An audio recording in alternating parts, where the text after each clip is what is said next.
प्रदोष के दिन प्रदोष काल में लगाया गया दीप, प्रज्वलित करा गया दीप 5 स्थान पर फल देता है। प्रदोष के दिन प्रदोष काल में लगाया गया दीपक 5 स्थान पर फल देता है। पहला स्थान, अगर हमको या हमारे परिवार में किसी को काल सर्प दोष है तो हमारा प्रदोष का लगाया गया दीपक कहीं पूजन मत कराओ, वो दीप जलाने से ही काल सर्प दोष समाप्त होता चले जाता है। दूसरा स्थान, पितृदोष। अगर किसी ने कह दिया कि तेरे घर में पितृदोष है, तेरे घर में, कई लोग बता देते हैं कि तुम्हारे घर में, कई माताएं पूछती हैं मेरे घर में बेटा नहीं, मेरे घर में 3 बेटी हो गई, 4 बेटी हो गई, 5 बेटी हो गई, बेटा नहीं है, बेटा नहीं, तो किसी ने कह दिया पितृदोष है। अब तुम शंकर जी की पूजन कर रहे हो, शंकर जी पे जल चढ़ा रहे हो, शिव की स्तुति कर रहे हो, तो किसी किसी की यहाँ 3 बेटियों के बाद, 4 बेटियों के बाद एक बार शाम को दिया लगाना प्रारंभ करा और 2008 में बच्ची जन्मी थी और अब 2024 में उसके घर में लड़के ने जन्म लिया। कि प्रदोष काल का लगाया गया दीपक, प्रदोष काल, प्रदोष के दिन, प्रदोष काल का जो दीपदान होता है वो सरल नहीं होता, वो सहज नहीं होता, 5 स्थान की पूर्ति करता है। पहला स्थान किस चीज के लिए? काल सर्पदोष के लिए। दूसरा पितृदोष। कैसा भी तुम्हें कोई पितृदोष बता दे, कितना भी तुमसे कोई कह दे कि तेरे घर में पितृ का दोष है, तेरे घर में ये दोष है, अगर आप प्रदोष के दिन, प्रदोष काल में, अर्थात सूर्य अस्त के समय के 2:45 तक का जो समय होता है, 2 घंटे के समय का, उसके अंतर्गत अगर आप प्रदोष काल के समय में भगवान शंकर को दीप लगाने के लिए अगर पहुंचे हो तो वो आपको फल देगा ही, पितृ दोष का निवारण होगा ही, चाहे तुम कुछ करो चाहे मत करो, और पितृ की शांति करा दे। दूसरे नंबर पर है पितृदोष। तीसरे नंबर पर है वास्तु दोष। हमारे घर का, अब एक बहुत सावधानी से श्रवण करने वाला विषय है, वंश की वृद्धि नहीं है। 30 वर्ष शादी के हो गए, 40 वर्ष शादी के हो गए और औलाद है ही नहीं।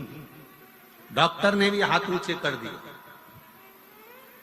टेस्ट पे भी करवाया, IVF करवाया, सब कुछ तुमने करवा लिया, तो भी औलाद नहीं है।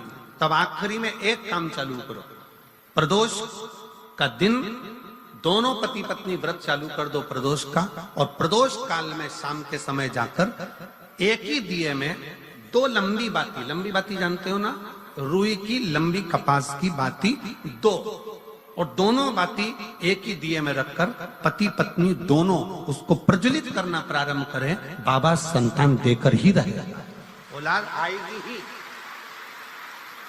दीप की जो बाती में अंतर आ जाता है, एक गोल बाती में और लंबी बाती में अंतर आता है, बहुत अंतर आता है। पितरों के लिए गोल बाती का प्रयोग बहुत कम होता है महाराज, देवी जी के लिए, माता रानी के लिए, जगत जननी के लिए गोल बाती का प्रयोग बहुत कम होता है महाराज, ध्यान रखिएगा। एक पितृ के लिए, एक जगत जननी जगदम्बा दुर्गा भवानी के लिए गोल बाती का प्रयोग कम होता है, लंबी बाती का प्रयोग ज्यादा होता है।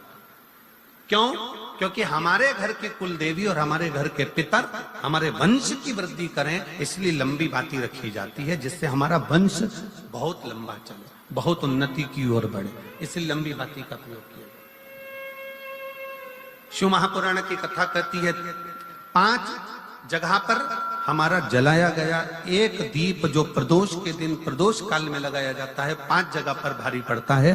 पहले नंबर पर, जम के बोलते जाओ, काल सर्पदोष। दूसरे नंबर पर पितृदोष। तीसरे नंबर पर घर का वास्तु दोष। हमारे घर में कितना भी वास्तु दोष है, कोई ने कह दिया यहाँ बाथरूम नहीं बनना थी, यहाँ पर शौचालय नहीं बनना था, यहाँ सीढ़ी नहीं बनना थी, वो सीढ़ी वहां बनना थी, ये सीढ़ी वहां बनना थी। तुम पूरा घर तोड़वा के देख लो, उसके बाद में जैसा वास्तु वाले वैसा करा कर देख लो, उसके बाद भी तुमको शांति नहीं मिले तो समझ लेना कि तुम्हारे घर में अब वास्तु दोष तो तुमने दिखाकर समाप्त कर लिया, फिर भी वो समाप्त नहीं हो रहा, तो प्रदोष काल का लगाया गया प्रदोष के समय का दिया आखिरी में वास्तु दोष को भी समाप्त कर देता है और उसमें भी फल प्रदान करता है। काल सर्प दोष, पितृदोष, वास्तु दोष। चौथे नंबर पर 1 रुपया कमाया, 1.25 रुपए खर्च हुआ, पैसा आया गया, ये चौथे नंबर का व्यापार में थोड़े दिन दुकान अच्छी चली, थोड़े दिन बैठ गए, थोड़े दिन काम चला, थोड़े दिन बैठ गए, गाड़ी चली, थोड़े दिन फिर बैठ गए, अर्थात हमारी फैक्ट्री थोड़े दिन चली फिर बैठ गए, कहीं ना कहीं तकलीफ, थोड़े दिन खाते थोड़े दिन रोते वाला चल रहा है। तो प्रदोष काल का, प्रदोष के समय का दिया इस दुख को समाप्त कर कर रेगुलर एक जैसी सांझी, एक जैसी लक्ष्मी की वृद्धि करते चले गए। प्रदोष काल का। और 5वें नंबर का प्रदोष काल का दिया, प्रदोष समय का दिया 5वें नंबर पर रोग का निवारण का, रोग निवारण।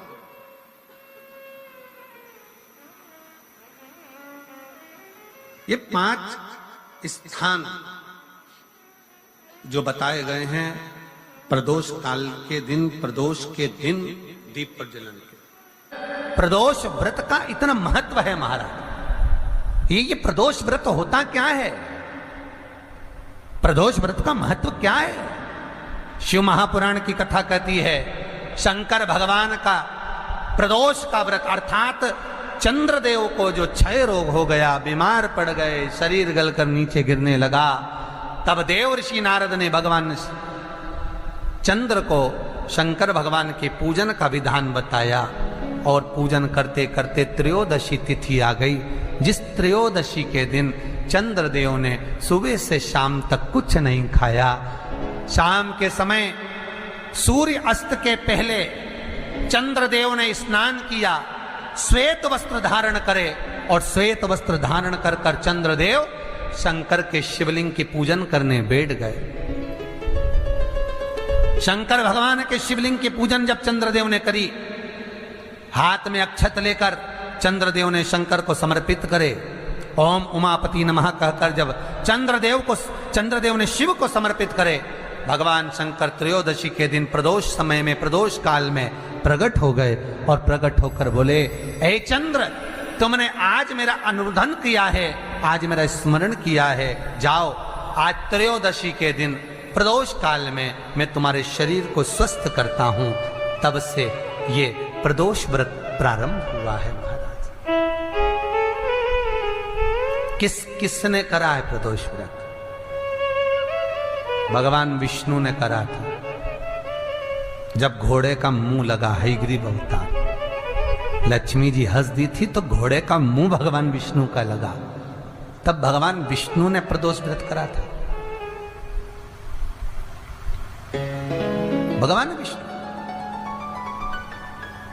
प्रदोष व्रत 11, 26 अवश्य करना चाहिए, या तो 11 करो या 26 करो, करना चाहिए। प्रदोष कोई साधारण सा व्रत नहीं है, प्रदोष कोई निम्नता व्रत नहीं है, सहजता का।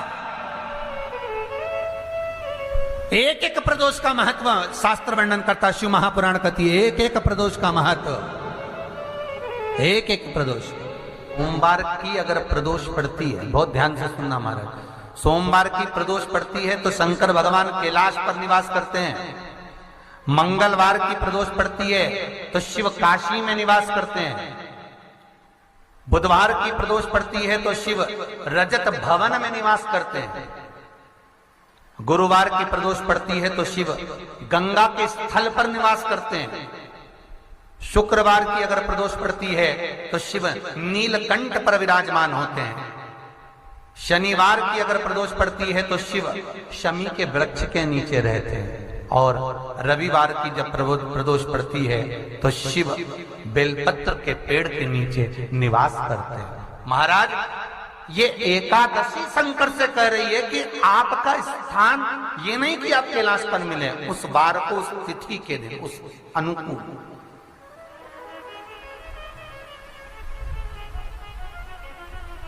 हमारे यहां कहते हैं सोमवार की जो प्रदोष पड़ती है वो इच्छा पूर्ति करती है, मंगलवार की प्रदोष रोग से मुक्ति देती है, बुधवार की प्रदोष कामना की पूर्ति करती है, गुरुवार की प्रदोष शत्रुओं का नाश करती है, शुक्रवार की प्रदोष सुख और शांति देती है, शनिवार की प्रदोष संतान का सुख देती है, और रविवार की प्रदोष जो काम दुनिया में कोई नहीं कर सकता वो अचूक फल की प्राप्ति रविवार की प्रदोष करा देती है। महाराज, ऐसी प्रदोषों का नियम वर्णन किया चाहिए। भगवान कहते ठीक है, तू थोड़ी देर खड़ी हो।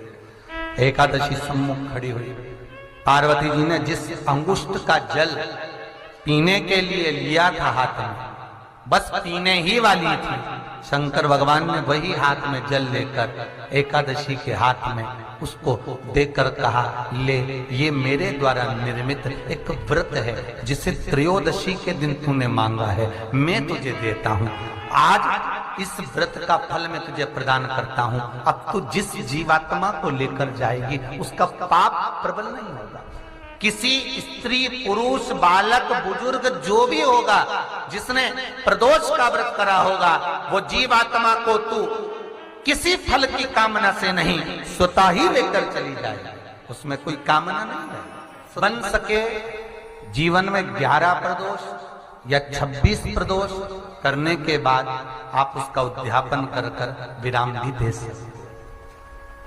पर जीवन में एक बार प्रदोष का व्रत मौका मिले, जिस कामना से जिस दिन का भाव आपके मन में आए कि मुझे रोग से मुक्ति पाना है तो ये प्रदोष मुझे करना है, मैं रोग मुक्ति के लिए, हम मंगल, जो भी आपके मन में आ रहा है, संतान प्राप्ति के लिए शनिचरी प्रदोष, आप उसका स्मरण करें। फिर लिखा शिव महापुराण में, बड़ा सुंदर लिखा वेद व्यास जी ने, मान लो आप प्रदोष व्रत नहीं कर सकते, आप अगर व्रत नहीं कर सकते तो प्रदोष के दिन, प्रदोष काल में शाम का समय, सूर्यास्त का कुछ पल, कुछ घड़ी के पहले से लेकर बाद तक का प्रदोष काल के अंतर्गत आप शंकर जी के मंदिर में जाकर 1 लोटा पानी, 5 बेलपत्र भी अगर समर्पित करते हैं तो संपूर्ण प्रदोष का फल आपके भाग्य में प्रबल हो जाए। शिव महापुराण में इसका लड़की को मंगल है, गुरुजी लड़के को मंगल है, क्या करा जाए? कुछ मत करो। प्रदोष के व्रतों में वर्णन किया गया है कि रवि का प्रदोष, भौम का प्रदोष, मंगल का प्रदोष, बुध का प्रदोष, गुरु का प्रदोष, शुक्र का प्रदोष, शनि का प्रदोष। जो प्रदोष पड़ते हैं पूरे महीनों में, पूरे वर्ष में, मंगल का प्रदोष निकाल कर रख लो कि मंगल का प्रदोष इस दिन पड़ रहा है, मंगल की त्रयोदशी तिथि पड़ रही है, प्रदोष व्रत मंगलवार का पड़ रहा है।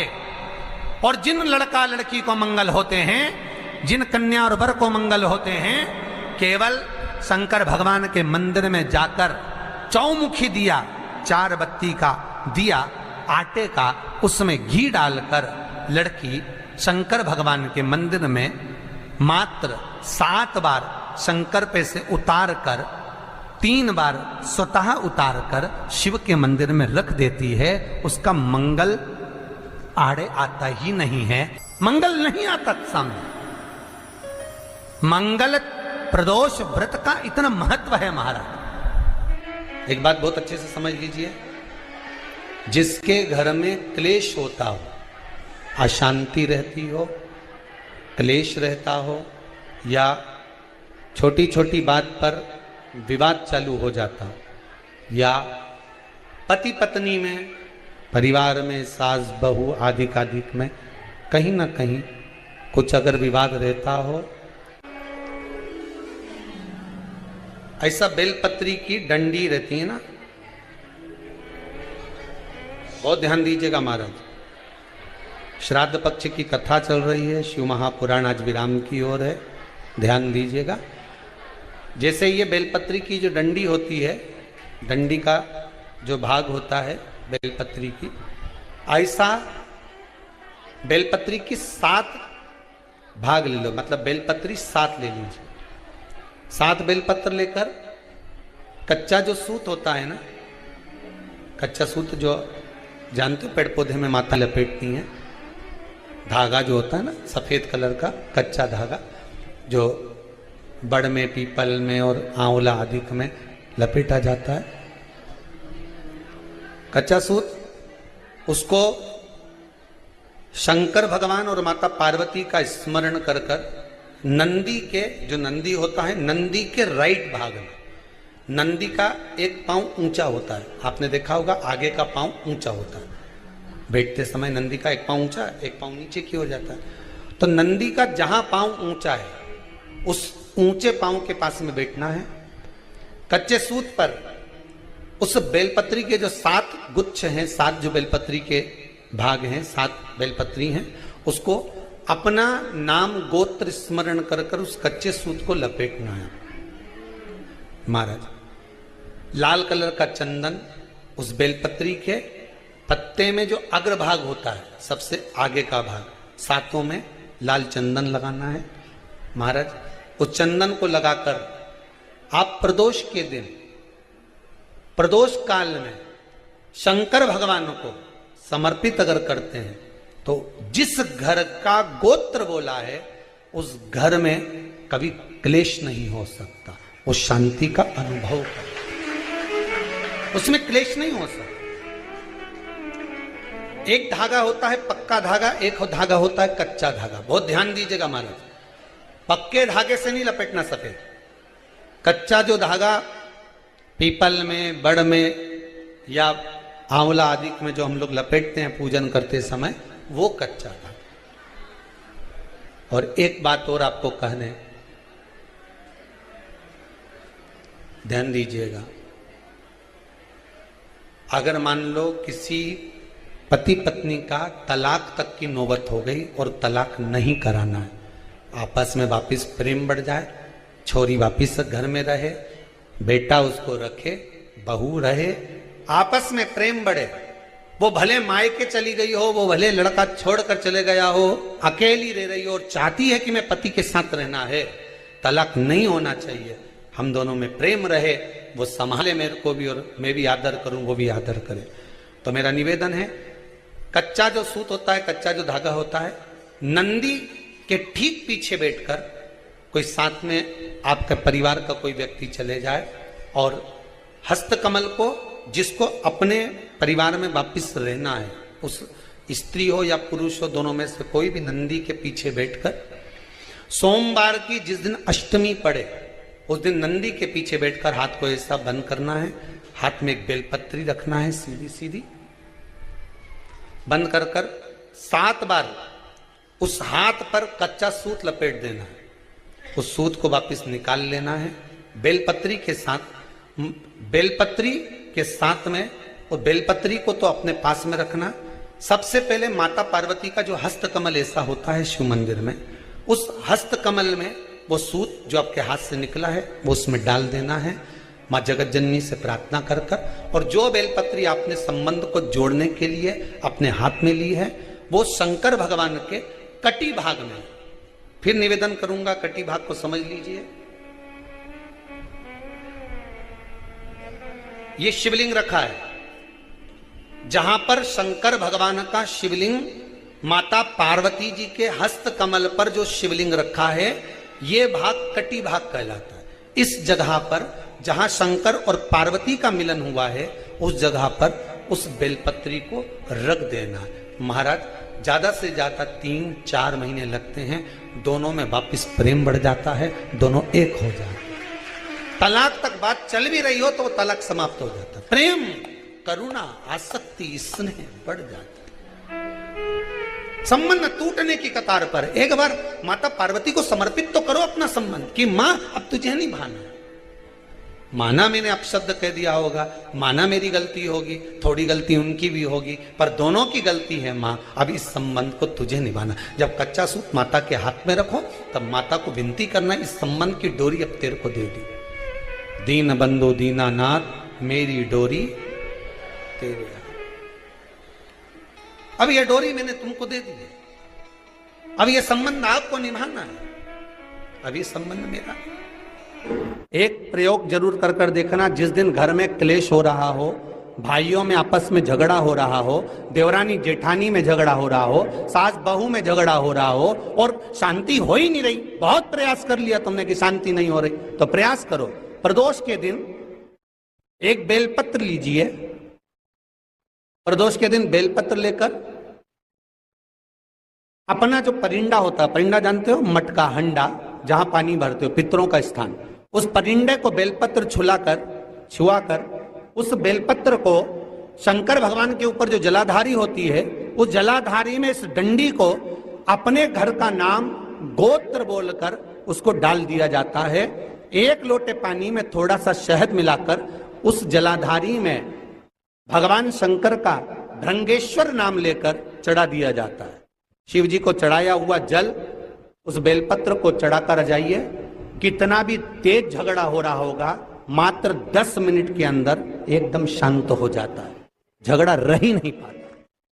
कितना भी झगड़ा हो रहा, मात्र 10 मिनट, 15 मिनट से ज्यादा नहीं टिक सकता।